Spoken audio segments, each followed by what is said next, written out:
क्या होगा क्या नहीं होगा। एक तो आपने कहा कि 2 महीने में रेस्टोर हो जाएगा, लेकिन वो एज का भी चक्कर पड़ जाएगा, तो क्या रिलैक्सेशन? देखिए 2-3 चीजें मैं बताऊं, भ्रष्टाचार में मेरी आंखों के सामने गलत आ रहा है, मेरे पास तथ्य आ गया है, मेरे पास सब कुछ आ गया है।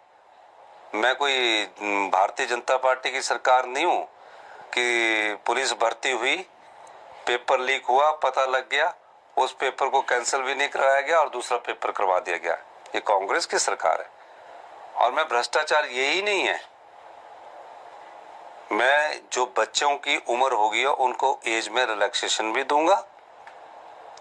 जब से उनका रिजल्ट है उनको हम बोलेंगे कि एक बार अप्लाई करो। और ये हमारी पहली रिपोर्ट आई है दीपक सानन कमेटी की, जिसमें हमने इसका नाम राज्य चयन आयोग हमीरपुर में रखने का प्रस्ताव है और इसको हमने कर दिया है। और आपने कहा कि 2 महीने में हो जाएगा शुरू। ये नहीं, ये तो कभी भी हो जाएगा। अब दूसरी रिपोर्ट हमारे को उन्होंने अक्टूबर के महीने में देने को बोला है कि एग्जाम कैसे कंडक्ट कर। अब चर्चा क्या है जी, तो एग्जाम कंडक्ट करवाना तो 2-2 महीने उनका रिजल्ट ही ना निकले तो क्या फायदा है। वही तो पिछली बार भी इशू था। हाँ, तो इसी इशू को, और हर दिन कोर्ट में स्टे हो जाए, सुप्रीम कोर्ट में केस चल रहे हैं, हाई कोर्ट में केस, स्यापा तो इनके बीजेपी की सरकार का पड़ा हुआ ना। हम उसको भुगत रहे हैं, हम दूर कर रहे हैं उसको। तो ये मैं कहना चाह रहा हूँ कि जो बच्चों एग्जामिनेशन में बैठे उनके भी हम रिजल्ट निकाल रहे हैं, जो कोर्ट में उनको भी हम जीत रहे हैं। मतलब गवर्नेंस नाम की कोई चीज नहीं थी और भ्रष्टाचार में लिप्त थे सारे। पुलिस की भर्ती में भ्रष्टाचार हुआ, अधीनस्थ चयन नियोग में भ्रष्टाचार हुआ। हमने भ्रष्टाचार पर कड़ा प्रहार किया।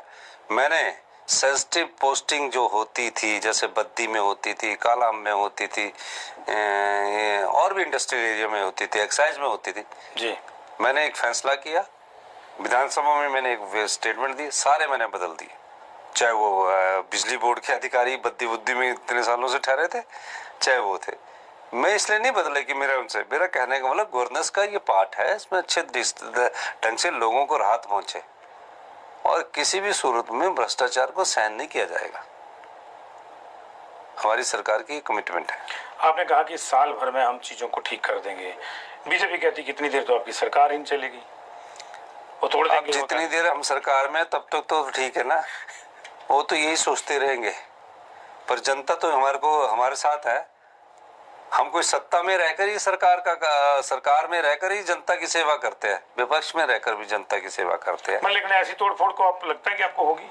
पता नहीं, मैं तो जिस दिन से बना उस दिन से तोड़फोड़ ही है। मैंने बोला मंत्रिमंडल 1 महीने बाद बनाया, अभी भी सबसे छोटा मंत्रिमंडल है, 7 मंत्री है। हाँ।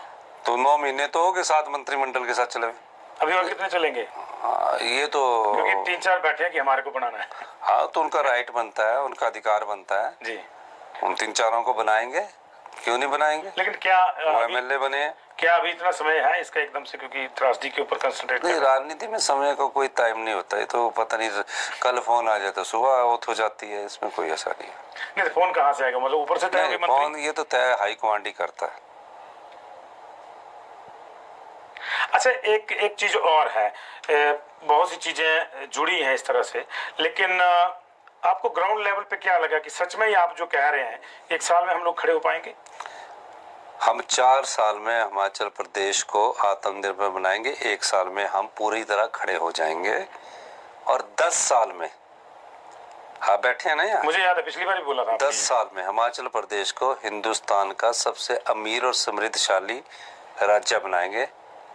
ये हमारा कर्तव्य भी है और हिमाचली गौरव और गर्व महसूस करेगा। हम ऐसे रिसोर्सेज, नियमों में परिवर्तन कर रहे हैं, हम कानून बदल रहे हैं। दकियानूसी कानून से सरकारें चला करती थी, हम नहीं चाहते हैं। हम सत्ता में सत्ता सुख के लिए नहीं आए हैं, व्यवस्था परिवर्तन के लिए आया है। और व्यवस्था परिवर्तन का अगर आप डिपार्टमेंटों में जाकर देखोगे तो कुछ डिपार्टमेंटों में पूर्णतया व्यवस्था परिवर्तन हो चुका है। आपके डीपीआर में भी परिवर्तन हो चुका है। आपने नियम बदलने की तक की बात करी कि लोगों के लिए मैं नियम भी बदल दूंगा, हिमाचल के जो हित में होगा, लेकिन फिर पड़ोसियों को ये जो है अच्छा नहीं लगता। वो वाटर सेस का आपने लगाया तो उन्होंने कहा पड़ोसी हमारे भाई है, संवाद के द्वारा फिर बातचीत करके। बातचीत हुई थी भगवंत मान जी से? मेरी भगवंत मान जी से भी बात हुई, मेरी राघव चड्डा जी से भी बात हुई, मेरी अरविंद केजरीवाल से भी बात हुई, मेरी मनोहर लाल खट्टर जी से भी बात हुई, मेरा पुष्कर धाम। मैंने बोला हिमाचल का हित बताइए कि इन प्रोजेक्टों में हिमाचल को क्या मिलेगा। मेरा तो सीधा मकसद है कि हिमाचल के लोगों को क्या मिलेगा। तो सर बात यही हो रही थी कि जब आप नियम बदलते हैं तो फिर बाहर के जो स्टेट से उनको लगता है कि नहीं हमको सूट नहीं कर रहे, तो फिर विवाद हो जाता है। नहीं, ऐसा है, बाहर वाले भी हमारे भाई है। जब आपको फायदा हो रहा है तो उस फायदे का कुछ हिस्सा हिमाचल को भी दो, ये हमारा जिम्मेवारी है। पहले क्या होता रहा कि इन्वेस्टमेंट ड्रेन होती रही, हिमाचल की संपदा को लुटा दिया गया है। हिमाचल की संपदा में अपने अधिकारों का रखा ही नहीं गया। इन्वेस्टमेंट के नाम पर हिमाचली को कुछ नहीं मिला। तो मैंने कहा कि आप हिमाचल की जो संपत्ति है, हमारे लड़के बाहर जा रहे हैं, हमारे लड़के बाहर छोटी छोटी नौकरियां कर रहे हैं। जब हमारे पास अपनी संपदा है तो हम उसमें क्यों ना जाए।